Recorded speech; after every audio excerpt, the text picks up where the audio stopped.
Hello and welcome. I'm excited that I made the traveling squad to introduce Jim Rohn's module on productivity and time management. If you were ever fortunate enough to hear Jim Rohn speak, you knew immediately what a void his passing left. You also know that your life changed because you were one of the 5 million people in his 6,000 audiences. I am Harvey Mackay, founder and CEO of an envelope manufacturing company, author of the #1 New York Times bestselling book, Swim with the Sharks Without Being Eaten Alive, nationally syndicated columnist for 20 plus years, and Hall of Fame speaker. I shared the stage with Jim Rohn several times.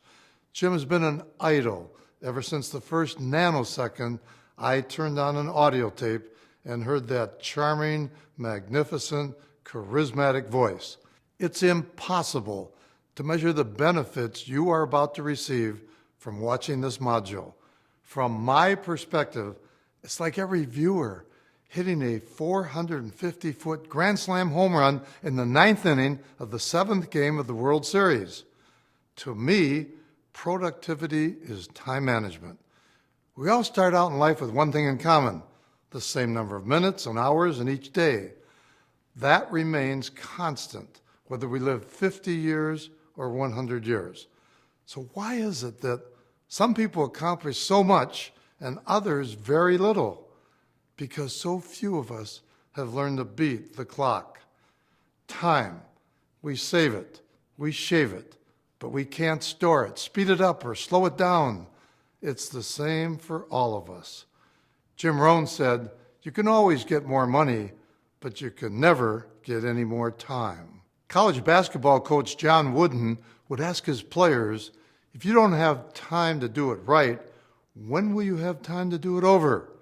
Stephen Covey stressed, the key is in not spending time, but in investing it. The motivational speaker Michael Altshuler observes, the bad news is time flies. The good news is you're the pilot. That's why I say killing time isn't murder, it's suicide. How can we assess the true value of time? To realize the value of 1 year, ask a student who has failed a grade. To realize the value of 1 month, ask a mother who has given birth to a premature baby. To realize the value of 1 week, ask an editor of a weekly magazine. To realize the value of 1 day, ask a daily wage laborer who has kids to feed. To realize the value of 1 hour, ask the lovers who are waiting to meet. To realize the value of 1 minute, ask a person who has missed a train. To realize the value of 1 second, ask the person who has avoided an accident. To realize the value of 1 millisecond, ask the person who has won a silver medal at the Olympics.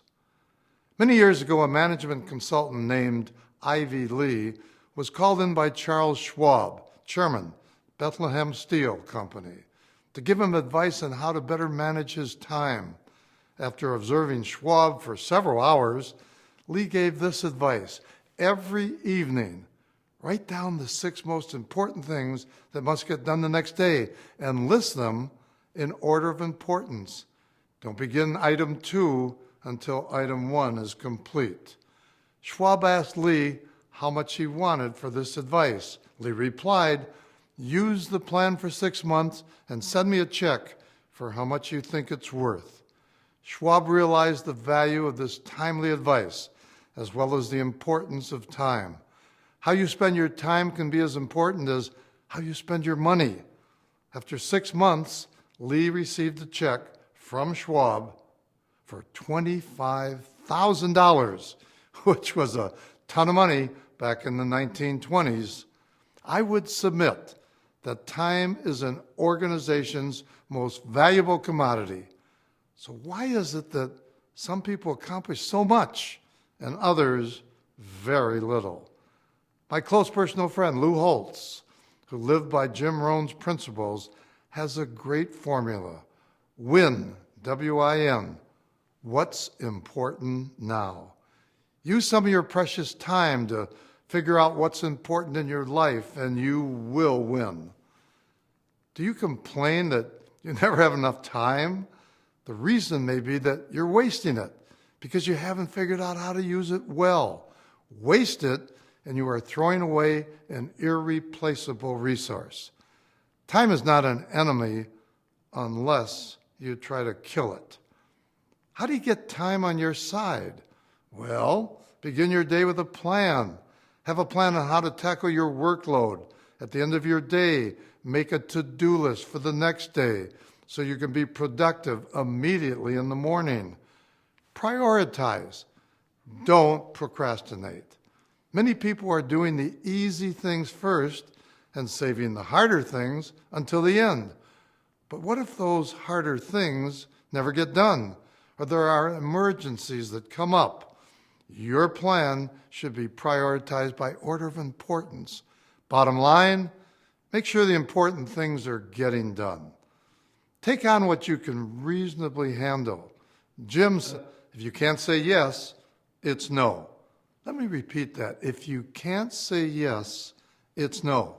Sometimes that's hard, but be careful not to let your work pile up, causing you to miss deadlines.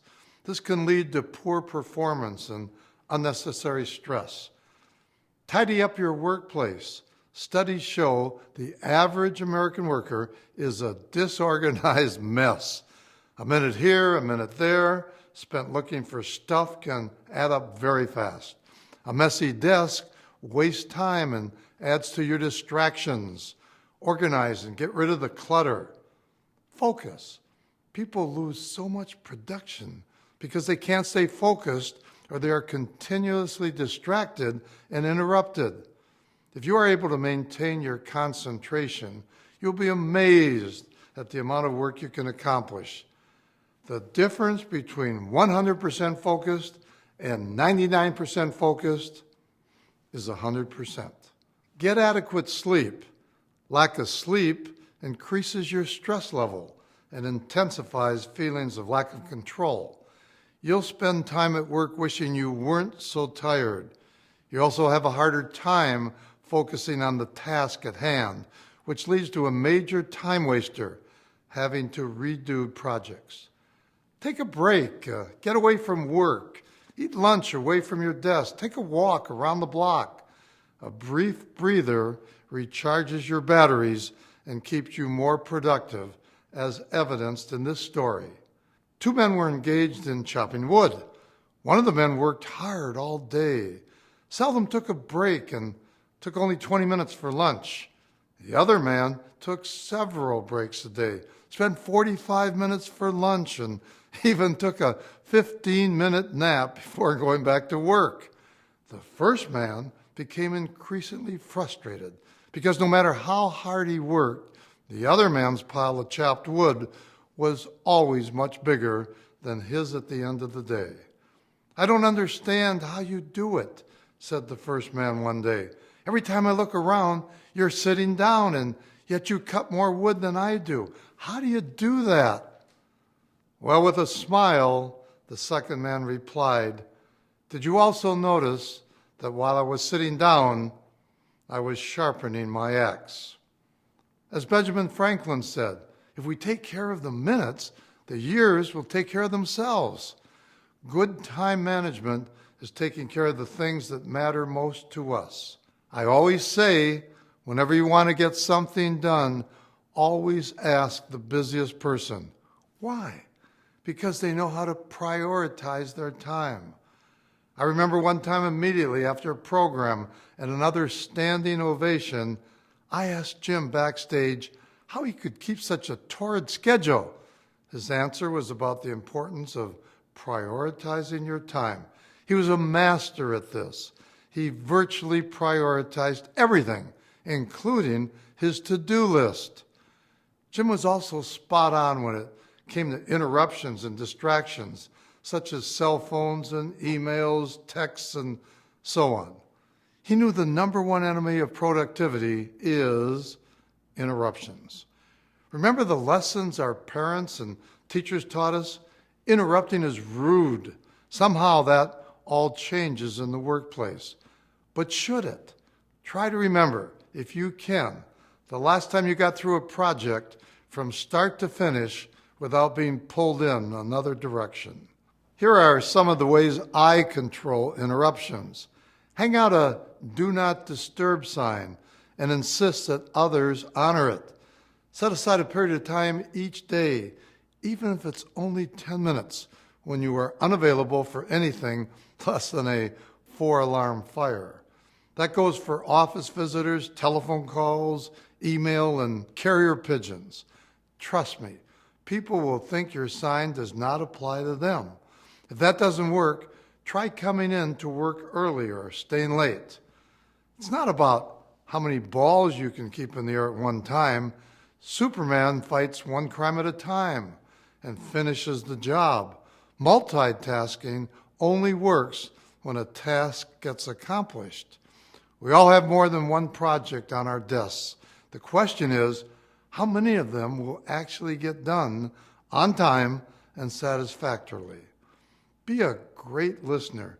Use your ear cue, not your IQ. Do not interrupt while someone else is talking. Good communication is essential for understanding the issues at hand. This may well prevent unnecessary interruptions later. Take a break when you feel yourself zoning out. Walk around, get a drink of water, clear your head for a few minutes. Set a limit on how long you'll be away from your desk, or you will become your own worst interruption. Can it wait? Encourage coworkers to consider whether an interruption is really warranted right at the moment. Amazingly, many of those disruptions can be put in email or voicemail to be acted on later or saved for the scheduled meetings. Be respectful of your coworkers' time.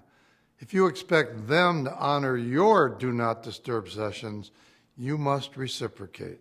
Jim says that the choice is up to you. You can develop 1 skill or 10 skills. Over a lifetime, I've had numerous coaches to help me develop whatever natural talent I have. I've had coaches for public speaking, writing, ideas, creativity, foreign languages, running marathons, golf, tennis, water and downhill skiing, swimming and dancing, thanks to my wife. Now, why do I have all these coaches? Because whatever my God-given talent is, whatever my God-given potential is, that's it. I can't get any better, so I don't have to worry. I'll have a project, I'll have a time and action calendar, I'll get the best coaching I can, whatever I can get my hands on. I then will give it all I've got, total focus, and try my guts out. I can't do any better, so why should I worry? And I don't. Apply this lesson to your own business. Hire people who are still learning, people who feel that learning is a lifelong process, either in the classroom, the office, or at home.